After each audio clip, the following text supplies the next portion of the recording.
in Medina. So at this time, the munafiqun, the hypocrites of Medina, they were really kind of tightening the screws on the believers. They were using every opportunity they could to harass the Prophet ﷺ, and they would do it in different ways. So not only would they go after the Prophet, they were actually afraid to go after the Prophet ﷺ. Sometimes they would actually, speak up in front of the Prophet ﷺ, or just lie to his face, or deceive him in terms of, for example, the Battle of Uhud, which is what they did to the Prophet ﷺ. They took their soldiers and they went back. So the Muslims had just lost a third of their army, things like that.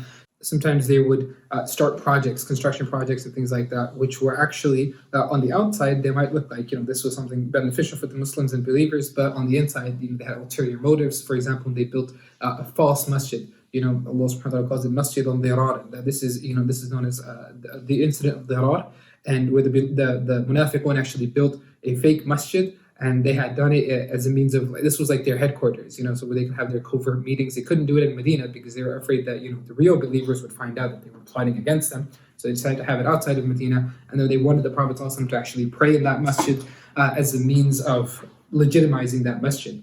So Allah subhanahu wa ta'ala told the Prophet ﷺ that, no, this is not a real masjid, don't pray there.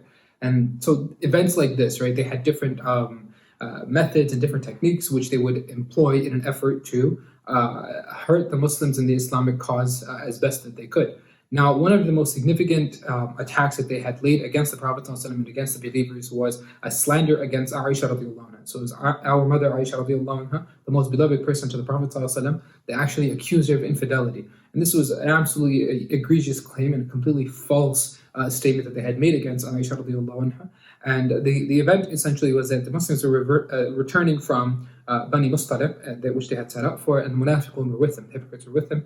And when the believers, they had taken a pause at a certain place, because if you're having a large army and you have all these people are moving with you, then obviously you have to take time to rest and things like that. So they had stopped somewhere for rest, and Aisha radiallahu anha was a part of the caravan, and she was carried in a hawdaj. She herself did not walk, so she was carried in. It was like a little. I'm sure you guys have seen pictures or videos where they would sometimes a person would be in a small little encasing, something like that, little lounge kind of chair, and then that would be carried upon the shoulders of several people. And it was very light, because Aisha radiallahu herself, she was fairly young. She's like 15 or 16 years old at this time. So she was young, and she was not like very heavy or anything. And it's like you have 4 or 6 grown men. It's not going to be difficult for them to carry something like that. And they would carry her through the expedition in that way. Now, when they had stopped for this, Aisha radiallahu anha, she herself, she had gone out of the hawdaj, and everyone was, milling about and stuff. And at that time, she had lost some of one of her necklaces. She had dropped it and she had lost it.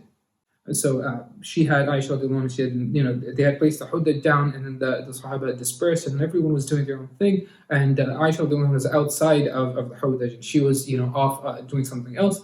And then when it was time for the camp to get up and move, they got up and they picked up the hawdaj and they started moving. And they had no idea that she was not inside, because it was so light. She was like I said, she was fairly young, and you have a group of grown men. It's not going to be difficult for them to pick it up. They didn't know that she was inside, that she was not inside, and she was outside. And she had no idea that the caravan had already set off and taken off. By the time she gets back, they're gone. And she realizes that, okay, well, soon they're going to realize that, I'm not there. I'm not I'm not in the hawdaj. I'm not in the caravan. So they'll have to come back anyways. So it's better for me to just stay put here. And this is that intellect of Aisha radiallahu anha. She was not just any ordinary person, especially after the Prophet's passing. Aisha radiallahu anha spent a good 40 years of just teaching. Literally, she was a scholar of immense magnitude, and she continued to transmit the hadith of the Prophet and to teach. And she was a great alima herself, a great scholar herself. So she had the foresight to know that, okay, they're going to come back for me sooner or later, so let me just stay here instead of wandering around and getting lost in the desert or something. This is also the recommendation of like park rangers. If you go out hiking or something like that and you get lost from your group, or you get lost somewhere, it's better that instead of you wandering around, that you just stay put. That you stay put, and that way, because if you're wandering around, other people are wandering around, there's a very little chance they might actually find you. If you stay put, maybe perhaps somebody will. If they have a search movement going out in a certain pattern, they might be able to spot you instead of you evading them by accident.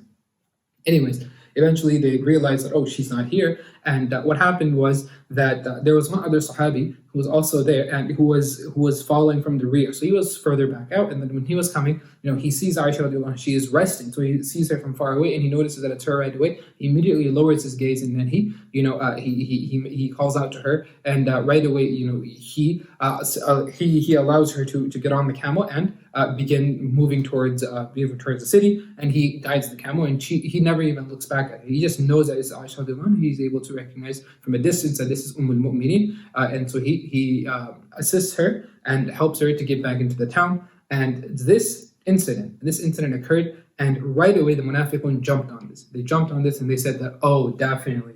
Well, if they were out in the desert, then this can only mean one thing. So you have to understand, these people, their minds are absolutely in the gutter, right? That the very first thing that they do in this situation is they're not worried about the safety of this young girl. They're not worried about her safety, or they're not concerned for her whatsoever. That this is, the wife of the Prophet ﷺ, that she's held in such high esteem, and people, if she goes missing, she gets hurt, we should be concerned. Or even if she wasn't the wife of the Prophet ﷺ, even if she was just a random person, still you would have concern. You'd be afraid that something could have happened. She's out in the wilderness, and you should be concerned for her safety. But the moment that they realize that she's missing, and that they realize that she actually came back into town, then right away the first thing that they do is they decide to slander her.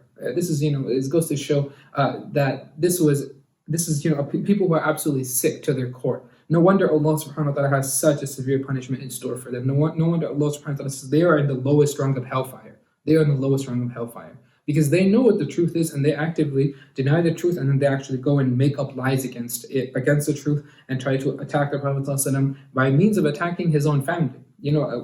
What a terrible person, right? You find a person's weak points, and oftentimes that is family members, and then you go and you slander their family members, you say hurtful things about them as a means of getting to someone, because you can't get to him, so you talk about his wife, or you talk about his children, or his parents, or something like that, as a means of hurting that person. Which is exactly what these disbelievers, these munafiqun, they're like next level disbelievers, right? They're munafiqun. They pretended to be believers, but they were truly disbelievers at heart.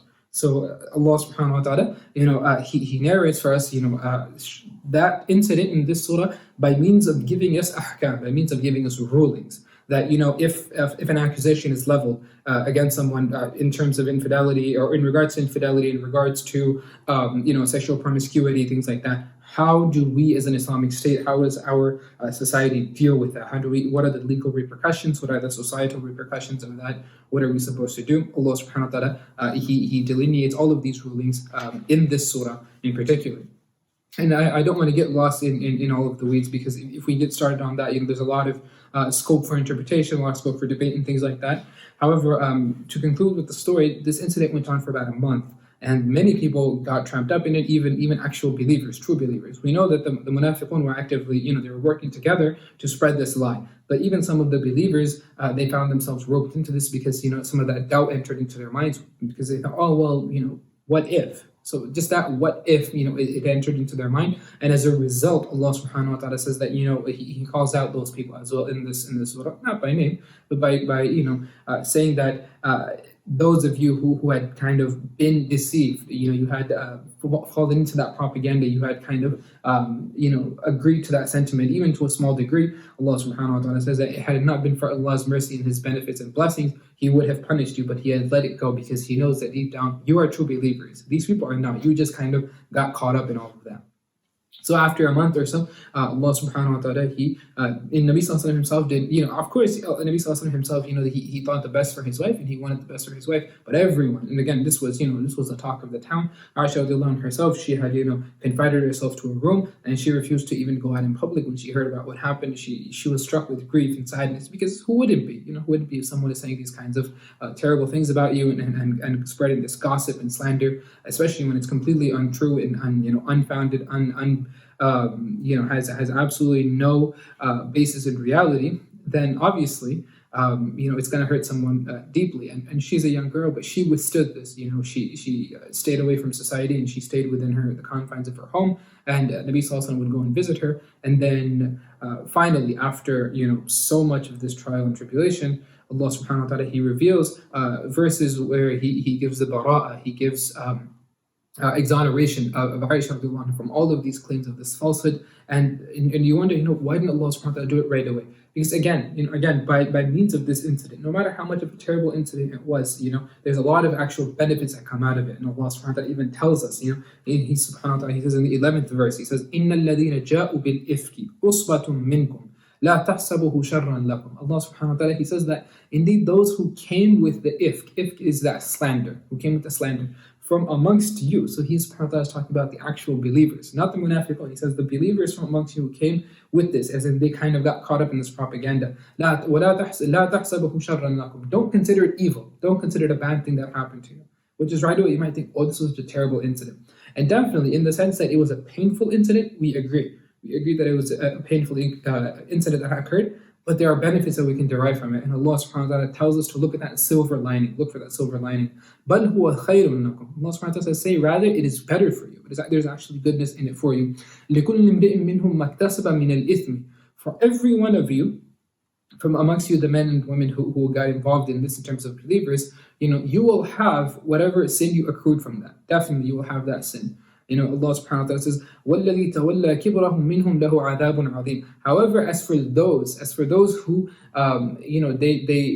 they consider themselves, that we are still on the right, and they refuse to, turn back and apologize and admit to their fault and mistake, and they still held on to that false belief. Even after Allah subhanahu wa ta'ala revealed it in this surah, Allah subhanahu wa ta'ala says for them is that painful punishment. And so He subhanahu wa ta'ala says, there is some goodness in this event that happened. That Nabi sallallahu alaihi wasallam, now you think that, what test did the Prophet ﷺ go through? The better question is, what kind of test did Nabi ﷺ not go through? Did his family members not go through? And look, Nabi ﷺ's own family is accused of something such a horrible, terrible thing. So, today people are unfortunately it's kind of made like a joke, right? People make these kinds of, innuendos and things like that as a means of joke. Islamically speaking, is absolutely impermissible. It's completely impermissible to make a joke like that because, even jokingly you joke about the chastity of a person, about their honor and their dignity. This is a very, very dangerous thing to do. It's completely impermissible in our religion, absolutely haram in every aspect. And Nabi Sallallahu Alaihi Wasallam himself, he faced it from people who were serious in their claims.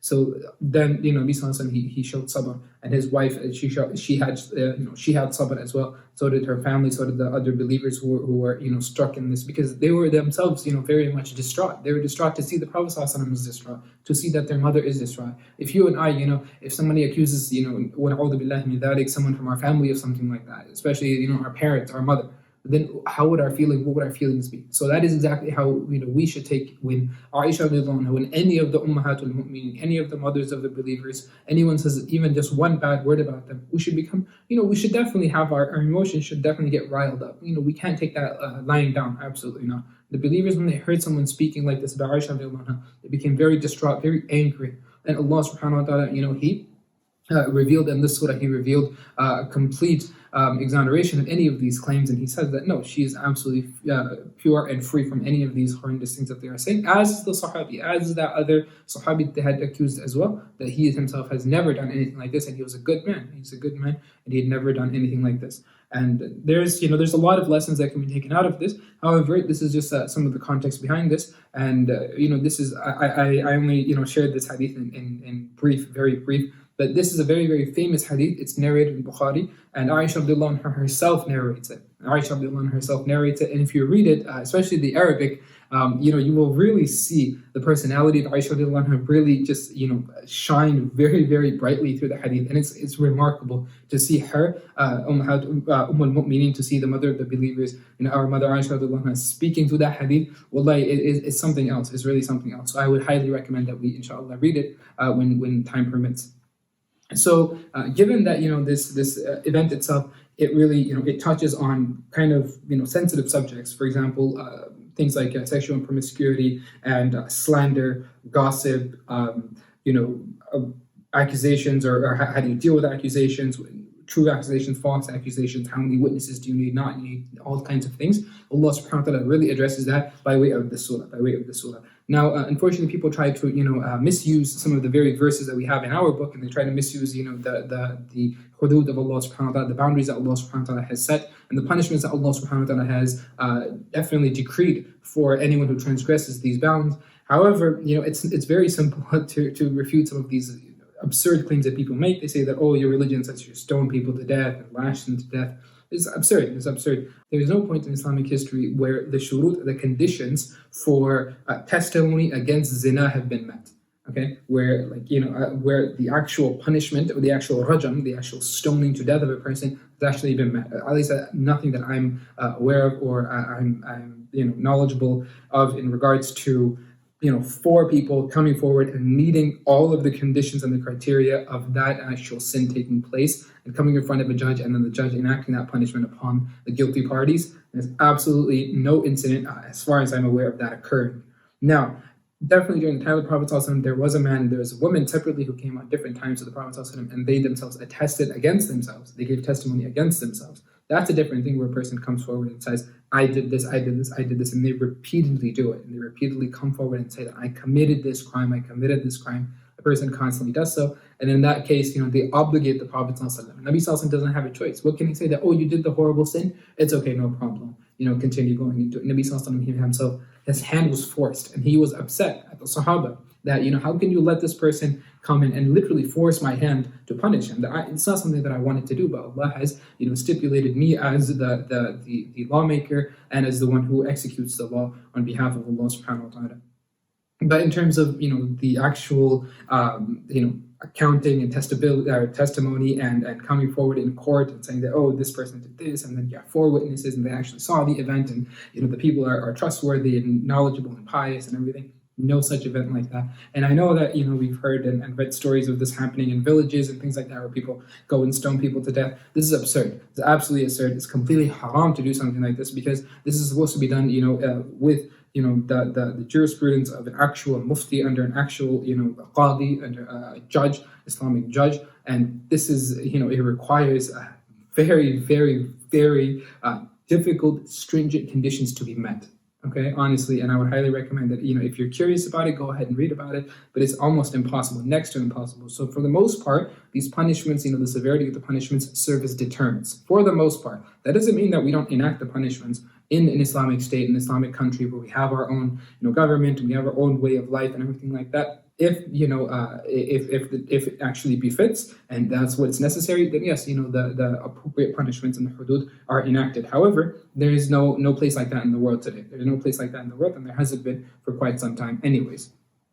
So as you can tell that, we are talking a little bit about some of the rulings and regulations and stipulations. So this is Madani Surah, and that's, these surahs are typically filled with these kinds of things, the legal rulings that Allah subhanahu wa ta'ala reveals for us. It tells us what to do, don't do, and things like that. And in the surah as well, Allah subhanahu wa ta'ala, He reveals verses regarding lowering of the gaze, regarding the hijab for women, regarding the hijab and the appearance of men, and how we should operate in our own family circles, right? How you shouldn't just walk into someone's room. This is actually very, very unfortunately a forgotten practice in many places. Parents think that, oh, well, it's my house, I can just walk into anyone. This is kind of inappropriate, especially when the child has now become past the age, or they pass the age of puberty and they become an adult. A parent should not just walk into the room of the child without knocking, without actually getting permission. And this is, Islamically speaking, that child is deserving of their right to privacy, and the parent should ask them, and vice versa as well. Kids shouldn't just go and waltz into their parents' room, just kick down the door thinking that, oh, well, it's my house, what's the big deal? Again, we should give people due respect and due privacy, and for obvious reasons, right? You don't want to walk in on something that might kind of cause like an awkward situation. So it's better to be understanding of these things. And Islamically, Allah subhanahu wa ta'ala, He really outlines that for us in this surah itself. Now, one thing that I really want to talk about, this is actually where the name of the surah comes from, is the 35th verse of the surah. It's a very, very famous verse. I'm sure that many of us have already heard this, and if not, already memorized this verse as well. So I'll try and explain it just briefly, because if you get really lost into the depths of it, I think this is the most written about, most talked about verse in the Quran. Probably, rivaled only with Ayat al-Kursi. It's probably the only thing that rivals this surah, this verse itself, because it's so deep and there's just so much that we can take out of it. However, we'll just stick to a very normative, very standard understanding of this verse so that we don't get too confused, inshallah. So verse 35, Allah subhanahu wa ta'ala, this is known as Ayat al-Nur, the verse of light, where Allah subhanahu wa ta'ala talks about Himself and His light. Okay? So if you go to that verse, Allah subhanahu wa ta'ala, He says, Allahu nuru samawati wal ard. Allah subhanahu wa ta'ala is the light of the heavens and the earth. So now some take this literally. Some people take this literally, and they say that, well, this means that all of, and when Allah subhanahu wa ta'ala, he does idafa here, where he attaches himself, or he attaches, samawat and ard, these, physical, tangible things. Allah subhanahu wa ta'ala is, joining that and associating that with himself. Why is Allah subhanahu wa ta'ala doing that? This is referring to all of creation, essentially referring to all of creation. Okay, everything that you and I are perceptive of and can perceive and not even perceive, Allah subhanahu wa ta'ala is referring to that. So he says all of the nur that Allah subhanahu wa ta'ala is the nur of everything that is within this. So what is this nur? What is this nur? Does that mean literal light? Does that mean literal light?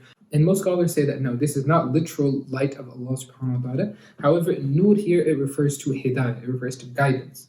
So Allah subhanahu wa ta'ala is the guidance. He is the guidance that is in the heavens and the earth. For anything that is in the heavens and the earth, anything that is in all of existence, it wants to be guided. It wants to be guided. It does not want to be stuck in darkness and in dhulumat and in complete misguidance and walad. Then that thing, or that person, that entity, whatever it might be, will look for guidance. And the only guidance is in Allah subhanahu wa ta'ala. Nowhere else. Nowhere else. Right after Ayat al-Kursi, Allah subhanahu wa ta'ala says that Allahu waliyyu alladhina amanu yukhrijuhum min al-dhulumati ila an-nur. Allah subhanahu wa ta'ala says that Allah is the friend of those who have belief. Allah is their wali. He is their wali. يُخْرِجُهُمْ مِنَ الظُّلُمَاتِ. He takes them out of the darknesses. Darknesses. Dhulumat here is plural. So there's many, many darknesses in our lives. You and I, some people are in the lowest and the most, depths, the deepest depths of darkness and completely lost and misguided. And some of them are actually, some of us, have been struggling, but, we're just at that surface level of darkness. We're not in the worst part. And then there's this whole spectrum. Sometimes a person might be so far away from God. Other people are not so far away.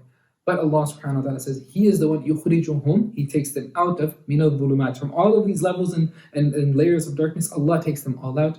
min al-dhulumati ila nur, to the light. And Allah subhanahu wa ta'ala doesn't say ila al-anwar. He doesn't say to the lights. This is the one light, because there's only one light.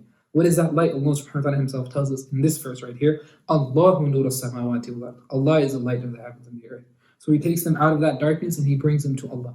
Okay, so He takes them out of that and He brings them to Himself, and that is, of course, the true guidance. مَثَلُ نُورِهِ كَمِشْكَاةٍ فِيهَا مِصْبَاحٌ. Allah subhanahu wa ta'ala gives an example for you and I to understand what His light is like. The light of Allah subhanahu wa ta'ala, nur of Allah. So He says that, the example of His light. Okay, so this is an example. Okay, this is an example. Now, try to understand what Allah subhanahu wa ta'ala Himself, He is analogizing here, the nur of Allah subhanahu wa ta'ala. So He says, مَثَلُ نُورِهِ كَمِشْكَاةٍ. It is like a niche. So niche is like, if you have a wall, then in a wall sometimes what they would do is, like we have a wall right here, they would dig like a little hole or something in the wall in which they could put a lamp, and in which they could put a candle or something, so that it basically, like, that's their version of a light bulb, essentially, back in the day. So Allah subhanahu wa ta'ala, He says that the example of His light is His light is like a niche, and a niche in a wall. So there's a hole in the wall. فِيهَا مِصْبَاحٌ. Within it is a lamp. In that is a lamp. Okay, so that's where you put the lamp. And then He says, الْمِصْبَاحُ فِي زُجَاجَةٍ. That lamp itself, it is encased in glass. Okay, it is encased in, so it's a glass lamp. And He says, الزُّجَاجَةُ كَأَنَّهَا كَوْكَبٌ دُرِّيٌّ. Now, there's some explanations of what durriyun here means. So again, we'll try and stick to simple ones. He says that He describes the glass that is this lamp that is made out of. And He says that it is as if it is a pearl. According to some, this is what it means. It's like a pearl. According to others, they say it's as shiny and as bright as one of the stars that you see out in the heavens. And He says, يُوقَدُ مِنْ شَجَرَةٍ مُبَارَكَةٍ زَيْتُونَةٍ لَا شَرْقِيَّةٍ وَلَا غَرْبِيَّةٍ. Allah subhanahu wa ta'ala says that, so every lamp, obviously it needs a fuel source, it needs a light source. So He says that the fuel of this lamp it is an oil. Okay, so He talks about the oil. Actually, he will mention the oil right now. He says, وَلَا غَرْبِيَّةٍ يَكَادُ زَيْتُهَا يُضِيءُ وَلَوْ لَمْ تَمْسَسْهُ نَارٌ. So this is that oil that is within that lamp. And He subhanahu wa ta'ala says that it comes from a tree, a mubarak tree, a blessed tree that is neither eastern nor western. Okay, and then He says that just the oil that you manage to extract from this tree, you will put that oil inside of the lamp. And this oil is so pure and so khalis, okay, that it's not filled with impurities that you need like a lot of matches and need to really keep trying hard to make sure that it lights. Allah subhanahu wa ta'ala says that it is so pure that it is about to ignite. Even if you don't use a match, even if you don't bring a light to it, it will ignite. That's how close it is. That's how pure it is. That it is about to ignite without even the need for a flame. وَلَوْ لَمْ تَمْسَسْهُ نَارٌ نُورٌ عَلَى نُورٍ. Allah subhanahu wa ta'ala says it is layers of light upon light. Layers of light upon light. Okay, so what is one interpretation of this analogy? Why is Allah subhanahu wa ta'ala describing it like this? So, and this is something I'll give so that we can, try to relate it to ourselves, and we can always remember this, inshallah. He subhanahu wa ta'ala, he says that imagine a niche. Okay, so imagine a niche. Imagine an opening. Okay, so there's an opening, is an empty space. That empty space for you and I is our chest. Okay, it's our chest. So imagine your torso, your chest right here. And Allah subhanahu wa ta'ala, he says that it is like a niche. So, if it's like a hollow cavity. So, our heart is like a hollow cavity. And then he subhanahu wa ta'ala, he says that within it is a كَمِشْكَاةٍ فِيهَا مِصْبَاحٌ. Within it is a lamp. Within it is a lamp. Okay, so what is that lamp that is in our chest? It is our heart. Okay, so it's like our rib cage would be, that misbah. It would be like the mishkat. So the mishkat is, that niche which you use to build to keep, the lamp inside. So that would be like a rib cage or a chest. And then within it is that misbah, within it is a lamp. So that lamp that Allah subhanahu wa ta'ala talks about is our heart. Al-misbahu fi zujaja. And that lamp itself, that heart, is like, it has a glass covering on it. So it's like a heart that is made of glass. So now there are different types of hearts, and scholars have talked about this, and Allah and Nabi Sallallahu Alaihi Wasallam himself raised it in hadith as well. I mean, Allah subhanahu wa ta'ala himself even talks about, He talks about it in the Quran as well, that there are those people who have very pure and khalis hearts. There are people who have, completely pure hearts, and they're very receptive to the words of Allah subhanahu wa ta'ala, from, receptive to the da'wah of Nabi Sallallahu Alaihi Wasallam. They're very receptive to goodness and virtue. And there are others who have like an armor around their heart. Their hearts have become completely steel. Allah subhanahu wa ta'ala even says that, there are people whose hearts are harder than rocks, because sometimes a rock will burst asunder and water will come out of it. But Allah subhanahu wa ta'ala, he says that these people, their hearts won't even break. This is, obviously that's in the worst case, right? And Nabi Sallallahu Alaihi Wasallam, he says in a hadith that, when a person does a good deed, then Allah subhanahu wa ta'ala, he will keep that person's, it's like a white mark, a mark of light on a person's heart. And the person does an evil deed, it's like a black spot that covers their heart. So a person continues to do evil until their heart becomes completely covered with darkness, completely covered in darkness and in grime, and no light can pierce into that. So imagine that it is that yours and my heart is like that lamp. So that lamp can either be clean and pure, or that lamp can be dirty and filthy. Now, if it's clean and pure, then you will be able to see the light emanating from it. Light will emanate from it, and you will actually be guided in things that you do or you don't do. You can actually see where you're going, what you need to do, what you need to avoid. Now, if it's grimy and dirty and light is not coming out of it, then you don't know what's right and wrong. You don't know where you're going. You're going to be bumping into things, doing all kinds of random things completely wrong, falling over here and there. Why? Because your heart is just filled with that. It's covered. Sorry, your heart is covered with that grime and that dirt, and you can't see. So that's grime and dirt that's accumulated through evil deeds, through sins and mistakes constantly, that we are engaged again without turning to Allah subhanahu wa ta'ala to tawbah, without actually cleaning, engaging in the purification of that heart, which is what many scholars, they argue for tazkiyatun nafs. This is what tazkiyatun nafs is. It is cleansing that heart of the person, removing all that gunk and that, that filth that has encased our heart. And it's not, physical, tangible stuff. It's constant sin, constant sin, and these sins have the effect of tarakum. They constantly build up. So it's not like, okay, I did a sin and then, okay, I'll forget about it. No, you do a sin, and then the next time you do that sin, it's another sin on top of that, and another sin on top, another sin on top. So it requires even more work. It's like layers and layers of dirt. It requires a lot of work to get through it and to actually see the light of that heart. Now, we can't just give up right away when we go into the purification process. If we have 4 years worth of grime on this desk, and then I tried to brush it a little bit and it didn't come off, well, I give up. No, you have to work really, really, really hard, because it's 4 years worth of dirt and grime that's encased the desk. So you have to work hard until you can finally see that first layer of the actual clean desk, and then you feel good about yourself. So in the same way, when it comes to purifying our hearts, we have to constantly keep working on it, constantly work harder and harder and harder until we chip away, and then that light will begin to emanate. And then we will feel good, and we will feel, okay, I'm doing the right thing, and I feel comfortable praying. I actually feel comfortable reading. I like doing dhikr. I like reading about Islam. I like going to the masjid. I like talking about God, thinking about God. I feel like God is in touch with me. And that won't happen as long as our hearts are encased. Because that's our source of light. That's our source of light that Allah subhanahu wa ta'ala has placed within our hearts. يَهْدِي اللَّهُ لِنُورِهِ مَن يَشَاءُ. Allah subhanahu wa ta'ala, He guides whomsoever He wants with His nur. And so this is also, there's again many ways to interpret what nur of Allah subhanahu wa ta'ala is referring to. And most scholars, they say that, the nur of Allah subhanahu wa ta'ala is wahi, is revelation. And of course, that revelation, it came down upon Nabi Sallallahu Alaihi Wasallam himself. And according to other scholars, they say that Nabi Sallallahu Alaihi Wasallam himself was nur, not a physical manifestation of nur. However, Allah subhanahu wa ta'ala had, filled the Prophet ﷺ with nur. Nabi sallallahu alaihi wasallam would ask Allah subhanahu wa ta'ala all the time that Allahumma ij'al fi kada wa kada wa kada nura. Allah, make, put in my eyes, put in my hands, put in my feet, put in my chest, in my head, in my hair, this and this, and all of these things, put nur within me. Put nur within me. So he would ask for Allah subhanahu wa ta'ala to put nur within him. So because of that, of course, Allah subhanahu wa ta'ala accepted the dua of the Prophet ﷺ, and he is the perfect manifestation of light of Allah subhanahu wa ta'ala.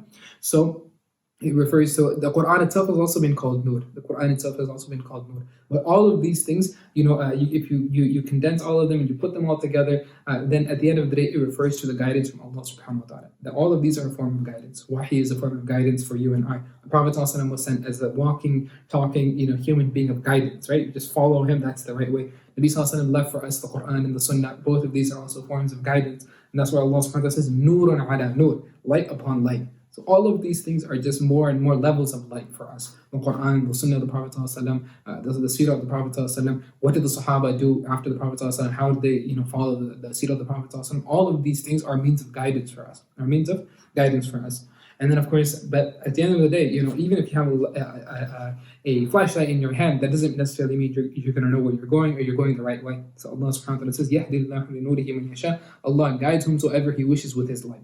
So we have to ask Allah to guide us. That's the important thing. We have to ask Allah to guide us with His light. وَيَضْرِبُ اللَّهُ الْأَمْثَالَ لِلنَّاسِ وَاللَّهُ بِكُلِّ شَيْءٍ عَلِيمٌ. Allah subhanahu wa ta'ala says, and He gives these examples for the people, and Allah is completely and absolutely knowledgeable over all things. And this is also kind of a means of waking us up, that Allah subhanahu wa ta'ala says, I'm giving you an example. So, kind of use your brain here and try to understand what this example is saying. How does it relate to you? And of course, scholars, as I mentioned, have talked about this ayah in depth, so much in depth. And it's it's a very powerful and beautiful verse. It's a lot of fun to read as well. And it talks greatly about Allah subhanahu wa ta'ala and His majesty. And then Allah subhanahu wa ta'ala, a few verses later, let's go to verse 39. Allah subhanahu wa ta'ala, He talks about those people who have disbelieved. So He subhanahu wa ta'ala, He talks about, prior to this, He subhanahu wa ta'ala talks about those believers who are, absolutely engaged in the worship of Allah subhanahu wa ta'ala. Nothing distracts them from their religion. Nothing, turns them away from Islam. Nothing. It doesn't matter whether it's business or family or this or that. It doesn't matter. At the end of the day, Allah comes first. After that comes everything else. And then Allah subhanahu wa ta'ala says, so those are the guys who they're the good guys. They're the ones who are knowledgeable, and they know that this investment will pay off in the long term. However, there are those who are the disbelievers, and Allah subhanahu wa ta'ala talks about what a great loss that they will fall into. So look at, again, He subhanahu wa ta'ala brings beautiful analogy, and He paints a picture for us to understand this. So He says that in verse 39, He says, وَالَّذِينَ كَفَرُوا أَعْمَالُهُم كَسَرَابٍ بِقِيعَةٍ يَحْسَبُهُ الظَّمْآنُ مَاءً. Allah subhanahu wa ta'ala says, those who have disbelieved, their actions, okay, so then you have a disbeliever, and then you have the action of the disbeliever. Allah subhanahu wa ta'ala says, it is like a mirage. It is like a mirage that is out in the desert somewhere. And He says that يَحْسَبُهُ الظَّمْآنُ مَاءً. The person who is extremely thirsty and he's walking through the desert, he sees this mirage, he sees like an oasis, and he runs towards it thinking that, this is definitely water. يَحْسَبُهُ الظَّمْآنُ مَاءً. He thinks this is water.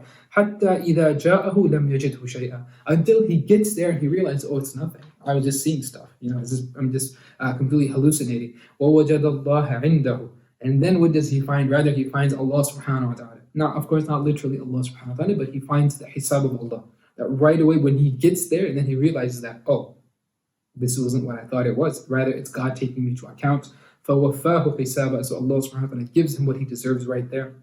وَاللَّهُ سَرِيعُ الْحِسَابِ. Allah is very, very quick in His accounting. Very quick in His accounting. So when the day of judgment comes, and the person will stand. So Allah subhanahu wa ta'ala is talking about the disbelievers. Okay, so He says the disbelievers have all of these actions and they think it's so much. Rather, it's just a mirage. That's what it is. It's just like the person who is thirsty in the desert and he sees something out there. These disbelievers, they see something out there and they think that, we've done this. But when they get to Allah subhanahu wa ta'ala, they'll realize that all their actions are nothing. Just like a mirage in the desert, it's absolutely nothing. He subhanahu wa ta'ala will, at that moment, take them into account. أو كظلمات في بحر. Now again, Allah subhanahu wa ta'ala gives another example. He gives another example and he talks about how misguided and deluded these people are. So what does he subhanahu wa ta'ala say? أو كظلمات في بحر لجي. He says that, or it is like layers of darkness. Again, كظلمات. Okay, so this is again many darknesses. في بحر لجي, in a ocean that is very, it's a very turbulent ocean. In a very turbulent ocean, يغشاه موج من فوقه موج. Allah subhanahu wa ta'ala says that it's like waves after waves are encompassing this ocean, right? It's like stormy, extremely stormy weather. Imagine this. مِن فَوْقِهِ سَحَابٌ. Allah subhanahu wa ta'ala says, and then above that are clouds like dark, rain clouds. ظُلُمَاتٌ بَعْضُهَا فَوْقَ بَعْضٍ. Allah subhanahu wa ta'ala says that it is like layers and layers of darkness. So imagine the person is, in the ocean. Okay, so the person is under the water of the ocean, and then it's a very turbulent ocean where there's waves crashing all over the place, and then it's nighttime, and above that are dark rain clouds. And above that is, of course, the darkness of the sky. So how much darkness is there? Layers upon layers of darkness. إِذَا أَخْرَجَ يَدَهُ لَمْ يَكَدْ يَرَاهَا. Allah subhanahu wa ta'ala says that it is so dark, so dark. The person, if he takes his hand out and puts it right in front of his face, he will not be able to see it. He will not be able to see it. وَمَنْ لَمْ يَجْعَلِ اللَّهُ لَهُ نُورًا فَمَا لَهُ مِنْ نُورٍ. Allah subhanahu wa ta'ala says the one who Allah did not make light for that person, he will have no light. He will have absolutely no light. So this is, of course, a very strong allusion to those people who are engulfed in sin after sin after sin. A person who lives their life of complete ghafla and heedlessness of God, what do you think will happen to that person? What situation will that person be in? And then they wonder, when I pray, I don't want to pray. Why don't I want to pray? I don't know. I don't get anything out of prayer. Well, of course, because you have spent your life constantly disobeying God, turning away from Him at every opportunity possible. How do you expect any type of guidance to come to you? How do you expect to actually have, a connection with God? How do you expect your du'as to be answered, your calls to God to be answered? It's not going to happen if you yourself have turned away from Him your whole life. You have to put in that necessary effort. And the primary way to do this is by atoning for the sins of your past, atoning from the sins and mistakes of your past. So you actually admit to the faults. If a person doesn't even admit to mistakes and faults that they have done constantly throughout their life for decades and decades, how will they improve? If they think that, I didn't do anything wrong, then definitely the person is at the very, very bottom of that ocean. So the person and you and I, all of us, inshallah, we need to do this. We need to begin by atoning for the sins and our mistakes of our past, and we ask Allah subhanahu wa ta'ala primarily to forgive us for all of those things. But to admit that I made a mistake. This was a big screw up that I fell into. I did this and I continue to do it and I still do it, and I probably will do it in the future, but I'm asking you, Allah, to forgive me. I know this is a terrible thing. And the person constantly, they know that this is a bad thing, and they're always repenting to Allah subhanahu wa ta'ala, trying to clean that heart, which is what is important, trying to clean that misbah that is within them, that lamp. And then if that person, they keep putting in that effort, inshallah, Allah subhanahu wa ta'ala will make that fire burn brighter and brighter within that lamp, within their heart, and it will clean it from the inside. It will purify the person from the inside. So with that, inshallah, we'll just conclude the explanation of this surah. And of course, there's quite a bit more as well. And Allah subhanahu wa ta'ala, He talks more about rulings, and He goes into a lot of verses which are dala'il, which are evidences and proofs that the fuqaha, that the scholars of Islamic jurisprudence engage in, and that's not us. So inshallah, with that we will conclude, and we will ask Allah subhanahu wa ta'ala that especially in this month, He increases us in light, and Allah subhanahu wa ta'ala purifies us from the inside. He gives us tawfiq to engage in self-rectification and self-improvement. وآخر دعوانا الحمد لله رب العالمين جزاكم الله خيرا والسلام عليكم ورحمة الله وبركاته.